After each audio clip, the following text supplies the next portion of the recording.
everybody, it's your girl Brittany Hart. What's up? Welcome back to my channel. I'm back to do another review on 90 Day Fiance, Happily Ever After. Okay, so let's just get into it. So first I'm going to talk about Coach and Jess.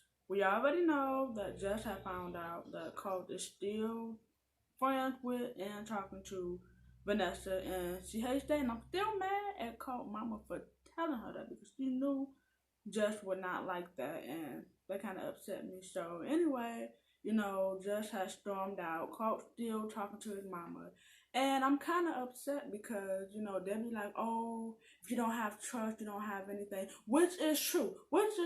But besides all of that, she telling Coach like, "Oh, y'all, sorry, I do have on a shirt. Never mind that."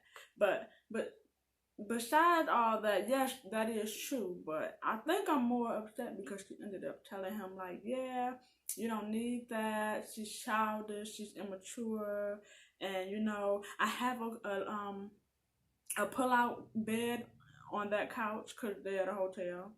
I have a pull-out bed on that couch, and you can just pull it out and you can just lay there, and relax and just stay here. Girl, if you don't go somewhere. No, Debbie, he not staying here. No, he not. He not staying here. He's going back to the damn hotel. And that's exactly what he did. And I'm glad he did. We find out that Jessica, well, I don't know if her real name is Jessica, but they call her Jess. Anyway, Jess went downstairs and she tells us that she had got Vanessa's number out of Coach's phone, and she had reached out to Jess, and Jess told her, yeah, we talk every day, and yeah, basically we talk every day. So that set Jess off. That set her the hell off. So she go back upstairs. Mind you, she had ran out with let me fast forward because I'm moving too fast. She go back upstairs. She sees that Coach is in the room, so she taking her shoes off, her heels off, and she throwing them at him. And then she's talking about, "You're a liar, you're a liar, you're a liar." And he's like, "What are you talking about?" And she's shoving her phone in his face, and he's like, "I can't see it. Like, what are you trying to show me? I can't see it." She's like, "Yes, you can see it. You're a liar, you're a liar." And then she finally gives him the phone and let him read that she had been talking to Vanessa a few seconds ago, and how Vanessa pretty much clarified it that they have been talking every day, basically. Just packed her bags, gathered her things, went in the bathroom, and in the hotel bathroom, the hotel they were in, she went in the bathroom, gathered up her flat irons, girl, she grabbed everything. She was like, I'm out. So she gathering up all her stuff, taking all her stuff, and Coach chasing after her, just steady chasing after her. She run to the elevator, get in the elevator. He get in the elevator. She like, get away from me, get away from me. I don't want to talk to you. I don't want to talk to you. She gets out of the elevator. He following her out of the elevator.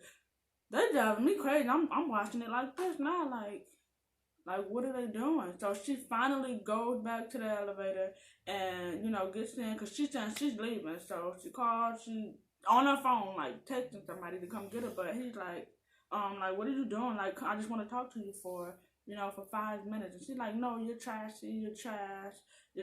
I'm calling my ex-boyfriend so I can go fuck him. Just being crazy. To me, it was kind of over the top. Just doing the most. Being disrespectful and doing the most. And so, just saying crazy stuff to him, calling him trash, and I felt like he tried to manipulate her by saying like, yeah, I was going to propose to you. Like, that was just going to make her stop and talk to him. Oh, you were? And, make her stop and talk to him, but it didn't work. It did not work, not. Then we move on to Larissa. She at Carmen's house crying, looking crazy. She don't have any makeup on. You're looking real Botoxy, and she's over there pretty much looking paranoid, and still telling Carmen what's going on. Carmen ended up saying, well, you can just get this stuff and you can just come on back here, because pretty much Carmen and her other friend had already told Larissa about this guy, and it don't make no sense. So Larissa said, well, I'm gonna go and get my stuff, go to Erky and pack up my things. So, before that, okay, yeah. Carmen tell her she can come back, and she's like, yeah, I'm gonna go to Erky and get my things, and then, yeah. I'll be back. She didn't say she'd be back, but she did say she was going to get her things.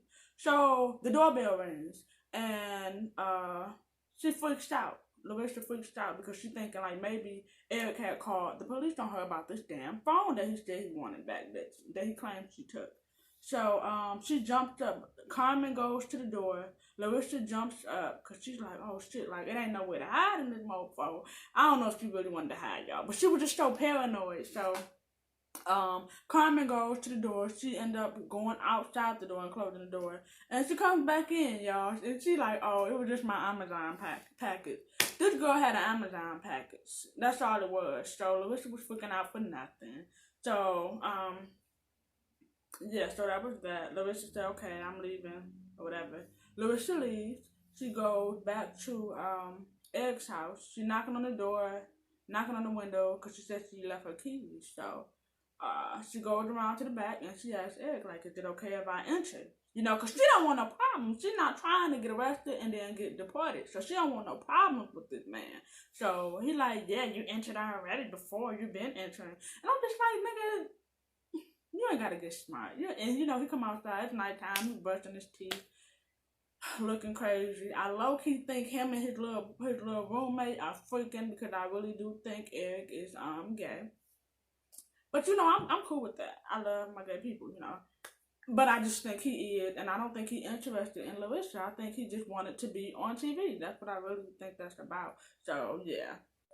So, her and Eric are in the house, and they're talking, and she's like, oh, yeah, I want to know everything that you said to the girl. I want to know everything else. Show me. He's like, it's in my phone. You know, I don't have it stored away. I don't have it or whatever. And she's like, well, go through your screenshots. I want to see. He said, I don't have the text messages. I think he might have told her she had the screenshots. I don't really know, but what I do know is next what she said was show me the screenshot. And my thing is, why do you care what these women had, what he told these women? Why do you still care? The girl that you talked to last week had already told you enough. Why do you want to know more? Like, why? For what? I'm not getting it. Help me understand. What happened next, y'all? So he apologized. Eric apologized, but she like, no, I want to know what you said, and you, whatever. It's dumb. So she said, I'm leaving, and you know, when I leave, you're dead to me. And I would have been like, bitch, you can leave now. Like, she was like, no, I don't know how they got to this, but I think he had told her, I can't really remember for sure, I think he told her, like, you can go ahead, are you going to stay, are you going to leave? And she was like, I'm leaving. He was like, okay, we can go pack your things. And then she said, no, I'm going to stay and get some rest, because I have to get all my things together. I have to, you know, straighten it up and pack it up. And then I'm going to leave tomorrow. And after that, you're dead to me. I would have been like, okay, then in that case, bitch, you can leave now. You know, like, right now, tonight. Pack your shit, and you can leave tonight. But that's just me. So, yeah. I feel like Larissa needs to figure out why she's here, because all I see right now is she's here. She still have not gotten her kids. She still is not working. All she have done is get surgery. That's it. Did you come here for surgery? You could have stayed in Brazil. Isn't it like more cheaper in Brazil or something like that to get surgery? Why are you here? You're not doing anything productive here. I think she need to go back home, be with her kids, and I think she would be more happier, because you going house to house. You was living with Eric, but that was your man. So you was living with Coach. You were living with Coach, but that was your man. Now you move from Coach to Carmen, and then, you know, now you move with Eric. But you and Eric are into it probably in like a day or two. And now you're going back to Carmen's house. So it's just like, girl, what are you doing? What are you doing here? What are you doing here? Get you a job. Get you a place. Stop fucking with that surgery. Leave it alone. Because you look crazy. Leave it alone. And do what you got to do to get your kids here in America. Or just go back home altogether. But you got to do something else than what you're doing now. Because it's not looking good. It's just not. Moving on. Asuelu and Kalani. This is the morning after they arrived to Washington, and they wake up, whatever. Kalani is making coffee, and they're just in the confessional. Asuelu has said, like, yeah, I have got up in the middle of the night to go to the bathroom, and I had saw a little girl, so I just went back to bed and I stayed up all night because I was scared. Then Kalani had said, like, she was going to go to the bathroom, but she had seen a little girl, so she ended up holding her pee for the rest of the night. And I'm just thinking, like, y'all believe what y'all believe. I don't believe in ghosts, but I don't knock people who sin. Whatever. My thing is, y'all need to pray and get the fuck up out of that Airbnb, because no, I'm not about to stay somewhere where it's ghosts. Sorry y'all. Something on my lip. I'm not about to stay nowhere where there's ghosts. So Asuelu apologizes to Kalani for the way he was acting, because he was acting like a little old spoiled ass brat because he wanted to see his parents. Without, I said he should have went without the kids and his wife, but for just for a little bit and then go back to the Airbnb. But yeah, he apologizes to her for that. So they go and they're walking around the town or whatever, and then they go and see, they're walking around, but they're going to meet up with Asuelu mom and his two sisters. One of the sisters don't talk, she speaks sign language, and the other sister, she talks whatever. She speaks English, and the mom obviously don't. So they meet up with them, and the mom, she kissed him like this on the mouth, and it was definitely awkward. Kalani's sister thought it was awkward. Oh, and her sister ended up coming, to Washington that next day or whatever, because she was gonna go with them to meet the two sisters and the mom. So anyway, Kalani's sister thought it was weird. Kalani thought it was weird. So when Asuelu had asked Kalani, how did you think it went when we met up with my mom and my sisters or whatever? And she was like, I thought it was awkward because you guys were like making out. I thought that was really rude of her to say. Why would you tell this man him and his mama was making out? Like, why would you say that? Why would you say that? You should have just been like, oh, I thought it was awkward because your mom kissed you on your mouth. But other than that, it was cool. She should have just brushed it off. Like, other than that, it was cool. But she's like, oh, I thought it was awkward because, you and your mom were like making out. And he was like, we weren't. No, we wasn't. She did me like this. And she was like, no. And me watching it, I'm like, no, that's a lie. Your mama was kissing you on your mouth, and she was holding it with a long, passionate kiss. You know what I'm saying? She probably admitted it like that, but that's what us Americans have seen. Nothing less, nothing more. I'm sorry, I just wanted to say that. But that's what happened. So fast forward, they finally meet up with them. They go out to eat. They meet up with them again to go out to eat later on at night, in the evening or whatever. And, Asuelu, Kalani, they it's food trucks. Wherever they at, it's food trucks all around. And Kalani like, oh, I'm going to get this, go ahead and get something for you and your sisters and your mom, and then we'll meet back over there or whatever at the table. This fool, I'm sorry, excuse me, but this boy went to truck after truck after truck, asking them for their best. What is your best food on the menu? And they giving him a shitload of food, y'all. I don't know how much that stuff added up to, but Kalani was like, you have a lot of food. He had so much food, a lot of food, and I would have been mad, but I blame Kalani because I would have went with him, because you're not about to just order up some stuff. You're not about to do that. I'm gonna go with you. I'm gonna ask you, what do your mama and your sister like to eat? What kind of food they like to eat, and we're gonna work around that.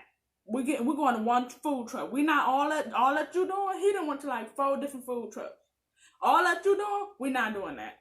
Nope. Sorry.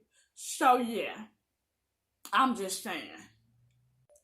So yeah, they get the food, all that food. They sit at the table and they're talking, and they ain't even sitting there for 10 minutes. And the mama like, okay, She ate some food, obviously. She had a little bit of food, but it's a lot of food, y'all. So she had a little bit of food, and she like, okay, so, he mentioned, like, yeah, I brought you, excuse my name. He was like, yeah, I brought you guys gifts, and they was like, oh, okay. The mama like, okay, how much money do you have? Like, how much you got? And I'm like, damn, mama, chill. But she like, where the bread at? That's what I want to talk about. We at the table, we eating. Where the bread at? Where the bread at? So he was like, yeah, I have it. And she was like, how much? And he was like, $100. And he was so nervous to stay. He was like, $100. Because mind y'all, the mama wanted $1,000. So he was like, $100. And she was like, 100. What happened to the 1,000? And the sister like, yeah, that's not enough. And Kalani was like, well, we got kids and stuff, and, we stay with our mom, and that's not on our budget right now. We don't have that money to give. We don't have that money. And the sister told her, you need to mind your business. I would have been like, listen, bitch, this is my business, because your brother over here work a part-time job, and we live with my parents. So technically, it is my business where our money going, because we have kids. If he had a job and I had a job and we ain't have no kids, then that wouldn't, and we was not married, that wouldn't be my business. Even if we was married, like they are married, but I would have told her, even if we are married, that would still be my business.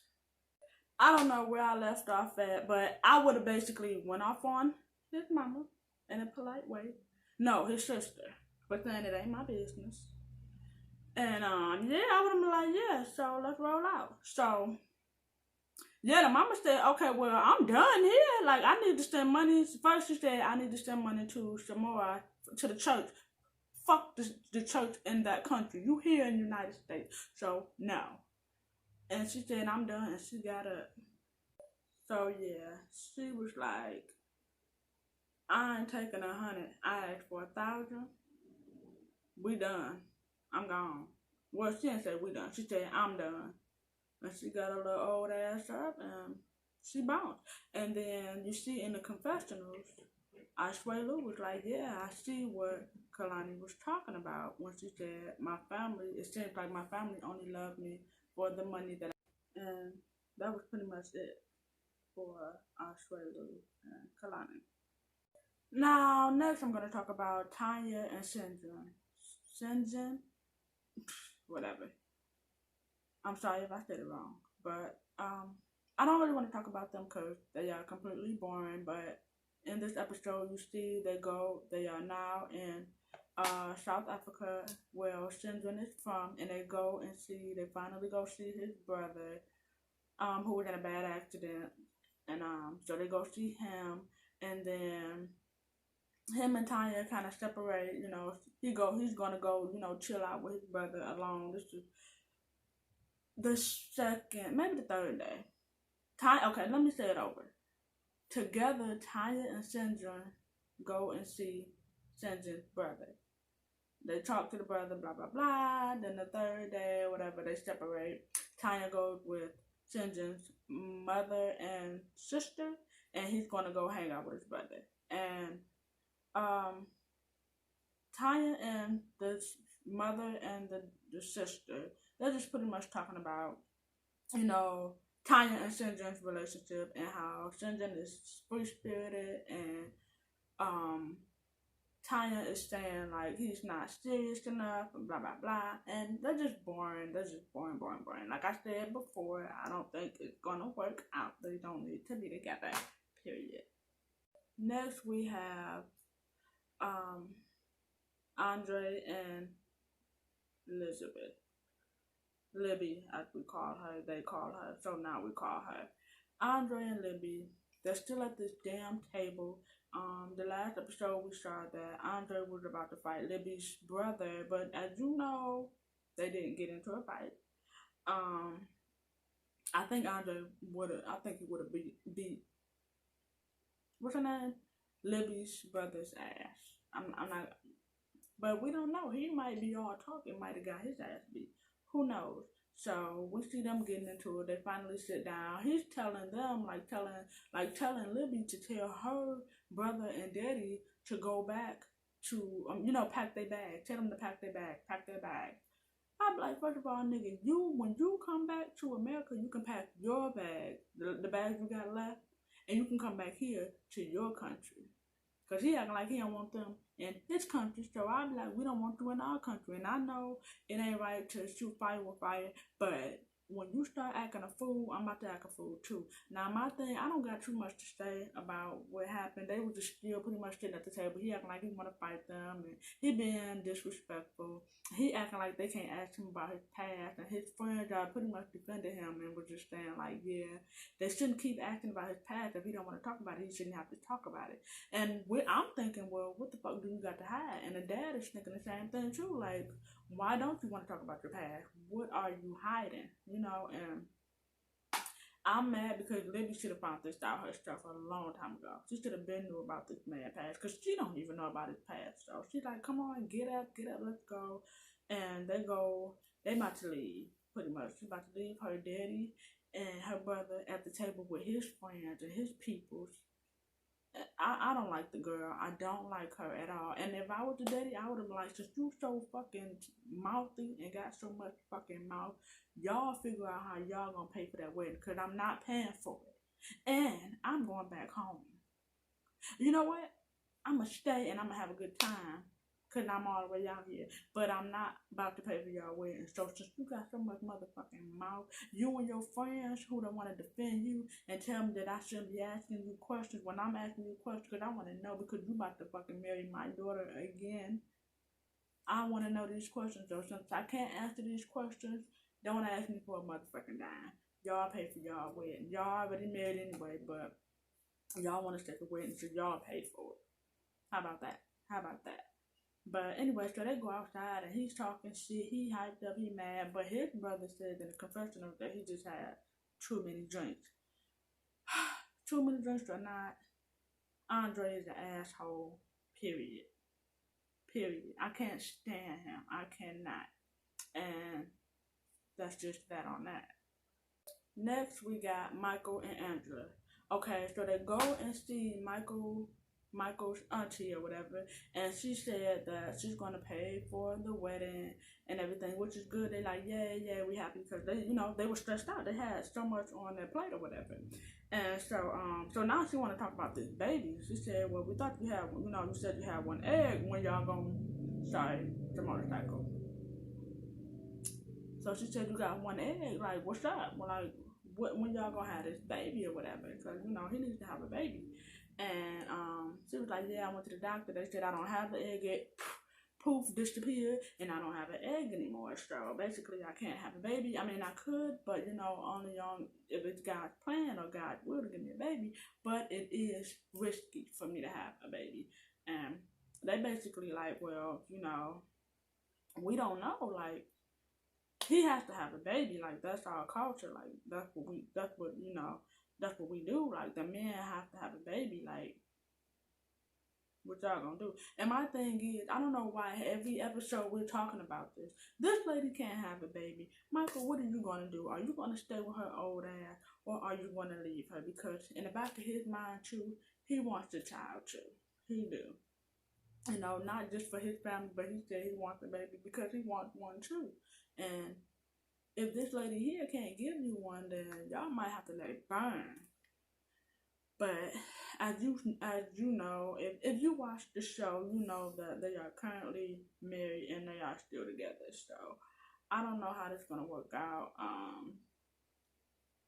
Yeah, I don't know. But he wants the baby, and we all know that she can't give him a baby, y'all. She can't. Then we have Paul and Karina. Karina is fed the fuck up, y'all. She fed up with Paul. Like, we all fed up. We all can't stand him. He crazy. He deranged. Like, he crazy, and we done with him. She is fed up. She like, yo, like, what's up? You still don't know, not we. You still don't have a job. Like, you need to get a job. Like, if you don't get a job soon, then I'm packing up my baby, and we're going back to Brazil, And he's like, yeah, I'm trying, and it's not that easy. And she's just like, well, you gotta get it together because we can't stay here if we don't have no money and stuff like that. And another thing, she was complaining about the train, like they stay by a train, and he was like, yeah, but you complaining about the train, but he said some little smart shit, and she was just like, whatever. She is fed up, y'all. Like, she is tired of Paul's ass. Like, she is tired of him. Every time you see her, she just look disappointed and like disgusted. Like, why am I even with him? But anyway, fast forward to today's news. She put a restraining order on him. We already, like I told y'all, we already knew Paul was crazy. We knew that. So she put a restraining order out. He tried to put it on her and make it seem like she was cheating on him. She had said that she put a restraining order on him. He keep cameras in the house watching her. Yeah. I don't know why Paul think anybody gonna be on his side when we see on TV how nutty he is. Something is wrong with him. And if your mama don't want to let you in her house or give you a key to her house, your mama know you crazy too. And if your mama know you crazy, we know you crazy too. Or we gonna think you crazy too. So yeah, it's a hot mess, y'all. It's like for real a hot mess. But anyway, y'all, that's all I gotta say about them. That was my review on 90 Day Fiance, Happily Ever After. I hope you liked it. Make sure you like, comment, and subscribe. Subscribe. And I'll see y'all in the next one. Bye.